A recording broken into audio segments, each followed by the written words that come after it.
On March 24th, 2024, Jason Shron and the crew from Rapido stopped by the St. Charles Model Railroad Club as part of their tour through the U.S.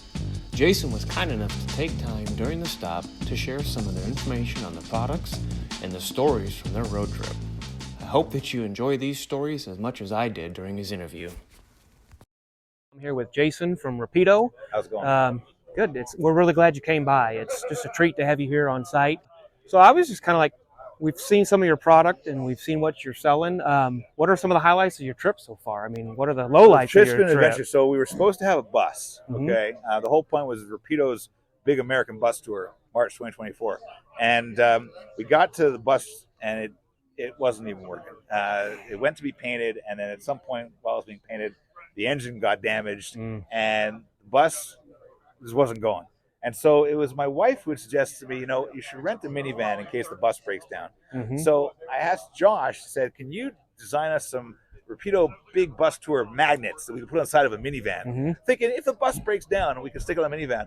From day one, we had the magnets on, and we took the whole tours in the minivan, right? But then we realized, oh my God, we would never have made any of our stops in the bus. The bus taps out at 70 miles an hour. We had to do 80 to get to Phoenix on time. I had to do 85 to get to Belinda Mesco on time. The bus, right now, the bus would still be trying to get up the hill out of Phoenix. And we've had a great time.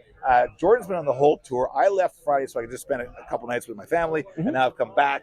And I brought Jeremy. We've had sort of a rotating crew. Jordan's the guy who's been on the whole thing. He's really, really tired. Yeah, if you start to do it now, he may actually fall asleep. He mentioned something about enjoying the fact that you guys are going to get to go somewhere and stop tonight and sleep in a real bed for a while before something way early in the morning. So yeah. So they tried to get here to St. Louis last night, and they didn't show up until close to 1 o'clock in the morning. Oh my! The hotel lost the reservation, and there were a bunch of people having a party in the lobby.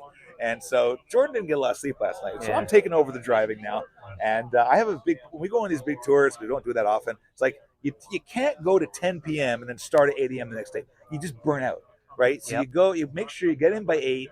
You just chill for a couple hours, get a good night's sleep. 8:39 next morning, you head out again. Because people really burn themselves out on these things. Yeah. But we've seen a lot of modelers all the way from L.A. now to St. Louis, and we're heading up to Chicago, Michigan, and then back home. So it's been a lot of fun. Like Good. Really out of Phoenix, it was crazy. First we're in the desert, and then we're in like Smokey Bear territory, and we're in a blizzard, and then we had an ice storm. Oh my God. And so I'm driving at 75 mile an hour in the interstate. I'm from Canada. Ice storms is like every Tuesday is an ice storm. That's right. So I thought no problem. So I'm driving on the, and then we realized the truck in front of us is not moving. So I put my foot on the brakes, and then we start sliding. Okay, because this is a car's from Florida. It's got crappy tires on it, right? So we start sliding, and then Craig, who's in the back, was filming this, and you got Jordan going, ice and snow, ice and snow, ice and snow, and I'm pumping the brakes, and pumps the brakes in 2024. I'm pumping the brakes to stop. We do, because that's how we grew up. right. And I stopped with like 4 feet clearance, and then we were just shaking for the next 10 miles. I imagine, yep. But it's been an adventure, That's awesome. We already have a bus. This is our second bus. Oh, okay. So that's the mistake I made, right, is that I got a second bus. Oh, okay. Other guys in their midlife crisis, they get a Maserati. My friend just got a Corvette. Right? I don't know how much these are, more than I spent on the bus, right? What did I do? I went and bought a big old transit bus. And so, are you making a motorhome? No, I got 53 seats.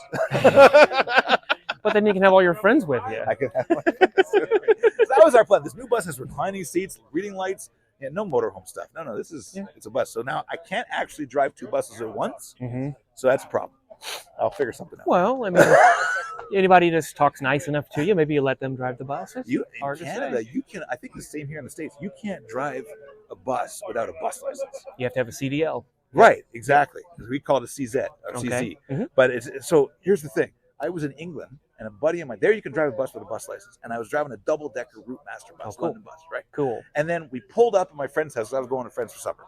And then didn't I know, a friend was having a birthday party for his 2-year-old. And next thing I know, there's 25 people in the bus, okay? And they're all running around the top of the bus. So I turn to the guy who owns the bus. Who's driving this? He says, Jason, you're the only one allowed to drive because you're the only one here who has a bus driving license.